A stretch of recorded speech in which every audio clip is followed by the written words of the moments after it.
for me is the only thing I would hope would come across from me on this talk today.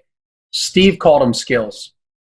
And in my world, my go-to with people that I work with is it's not a skill unless it holds up under pressure.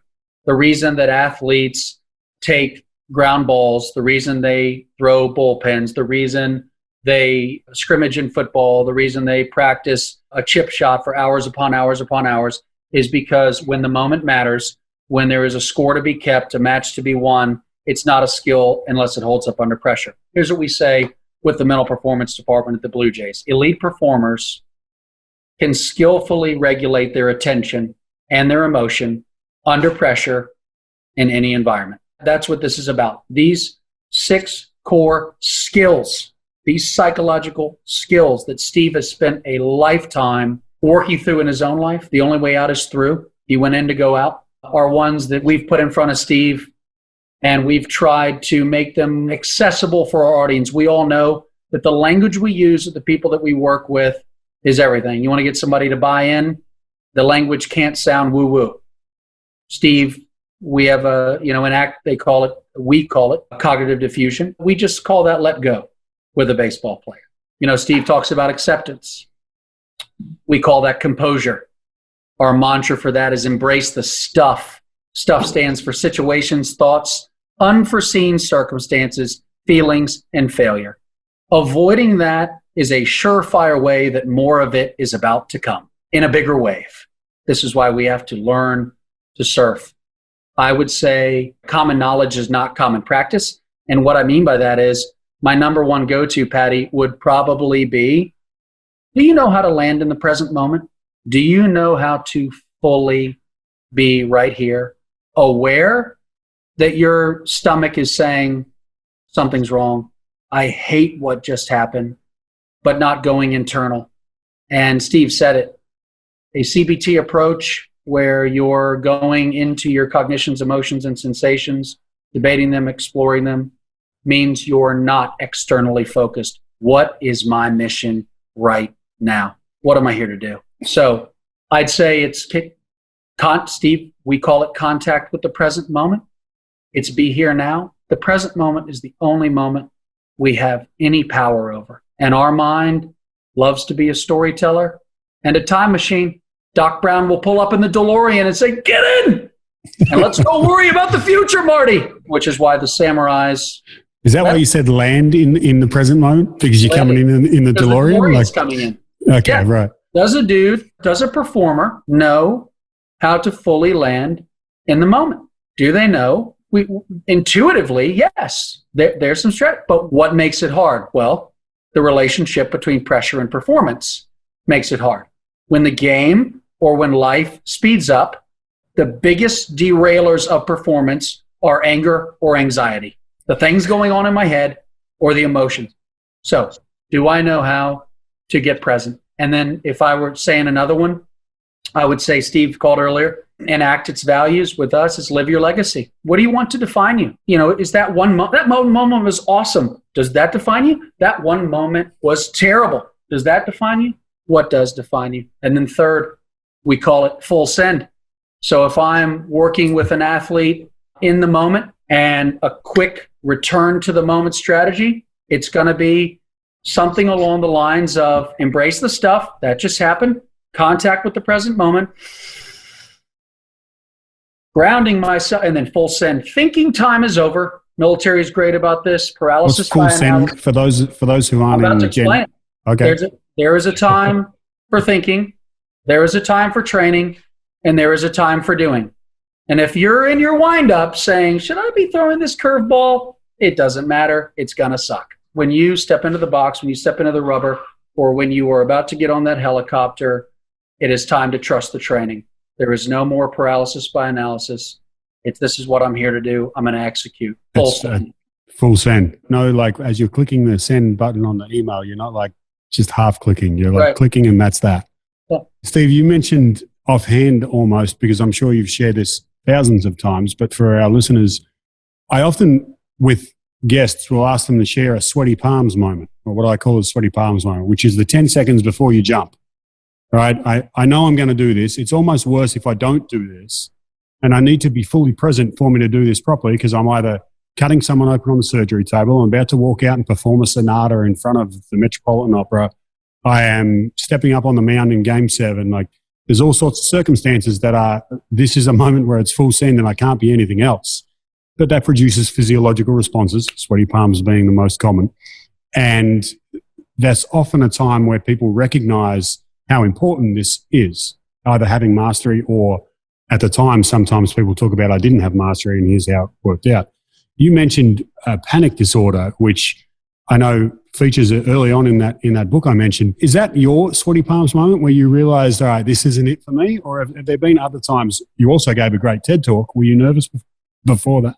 Oh, well, that's actually a really good moment. And thanks for the full send phrase, Ben, because I've actually used it in some trainings. And people say, what? I get to look like out of, what is it, Gen Z or something. But yeah, before I did the first TEDx talk, I was going to walk down into the hell of my own history and where I hit bottom. There, if you see the talk, I do a scream there, which is a kind of blood-curdling scream that happened only 3 times in my life. When I was caught in a machine at work, working in an aluminum factory, making tinfoil, and almost got chopped in half. That moment where my panic disorder spiraled me down to the point where I didn't think I had any way forward. And then the TED Talk where I was going to produce it on purpose. And before I get up there, about 5 minutes before I get in front of my wife, I said, I can't do this. I cannot do this. I can't, and it's because I was going to, on purpose, it wasn't the performance thing, visit the lowest point in my whole life. I was going to walk down, and I wanted to do it not as a performance. I wanted to do it to be true to myself and to put into the room, what does it sound like when you hit bottom? Because a lot of people are listening to me. Everybody's got their hit bottom moment. Everybody. Nobody gets through life without those kinds of challenges. But I was going to try to do it in that way. And, my wife, God love her, got right up in front of me and said, just be yourself. And I sucked it up and I went out and I did the scream and I did the talk, and you can judge it yourself in terms of all I was really trying to do was not the performance. I was just trying to be there fully in the moment, letting that 40 years of work or that moment, 35 years worth of work out in the service of others who I know are going to be uplifted by it if I can do it. So I came there with an intention, and it was definitely a sweaty palms moment that required me to kind of just let go and to show up and to focus on what's important and of full send, do it full send. And, one thing I do want to say about these 6 things, when you ask about which one's most important, here's one thing I want to say. Here's what the research shows. All 6 are important. Why? Because even though coming in fully into that present moment, but how do you do that? Well, we're back to these other processes. You disappear back into the chattering monkey mind. You start running away from your own history, your own stuff. You can't do that. You can't come into the present moment. You put on the clown suit and have to be what your mind tells you have to be. You're this kind of ego-based thing. You can't come into the present moment. And if you forget what you want to do when you get there, what's the freaking point? If it's not about some sort of values-based journey where you can put your competence and skill to do something that's worthy of your life's moment. So it's like 6 sides of a box. If you pull a couple sides out of any box, you don't have a box anymore. You got some floppy thing. I think it's a great point. I like to use the analogy of if you're a strength coach and you're working on building someone's strength, you don't do it at the expense. You need some core stability. You can be as strong as you want in your upper body. If you got a floppy set of abs, good luck being an elite athlete. Or likewise, you can be super fast, but if you don't have flexibility, you'll tear your hamstring. There needs to be a balance. One of them might be more important in a given context than a given moment. Yeah, exactly. But training all 6 is the important part. And all these skills, I really like that definition of skill you're using, Ben, but think about it. When you're in a high performance thing, the difference between really being able to function at that level and functioning at a lower level can be tiny. Yeah, and you've done all this training to bring your physical self in. The mental training is often either it's the separator. It's the competitive advantage. All things being equal, Steve, it is the competitive advantage. And Patty, the whole point of strength and conditioning is to tear. It is to tear. Muscles will not grow back stronger unless they tear. Steve, you nailed it. We're all going to have these rock bottom challenging moments. Steve, you're doing such a wonderful job with your work normalizing that this is an everybody thing, right? It's not a 1 in 5. We've talked about this before. It's not a 1 in 5 people have challenges where learning psychological skills would add value and move them forward in their life. This is a 5 in 5 thing. We're all going to have these rock bottom moments. These are the psychological tears in our work as the muscle tears are in the field of strength conditioning. And if you avoid a tear or pretend like it's not there in physical, well, it's just going to get worse. Mm-hmm. And so these are really healthy confrontation skills or psychological skills. And one thing that you've confronted our team on, which I loved, was there were times where we were stuck in prioritizing some of these and looking at them as a hierarchy or a linear, but it's not. There's a reason it's called a hexaflex. And for anybody watching the podcast, all lines connect. Just Google it. Google it. You'll see 100 different diagrams that say the same thing. Right. And what we've done in our world, Steve, is instead of calling it psychological flexibility, we called it mental toughness, because that's the term that's thrown out in sports so much, which is here's a guy about to be in pressure, or now experiencing pressure because things didn't go well.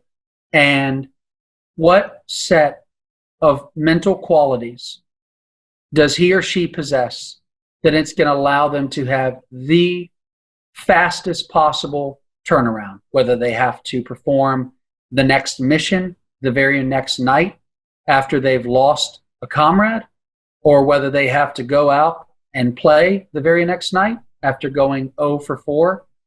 Do they have the mental skills that allow their abilities, and I'm not going to say natural abilities because they work their ass off for these skills. Do they have the mental skills that clear a pathway for those abilities to come out?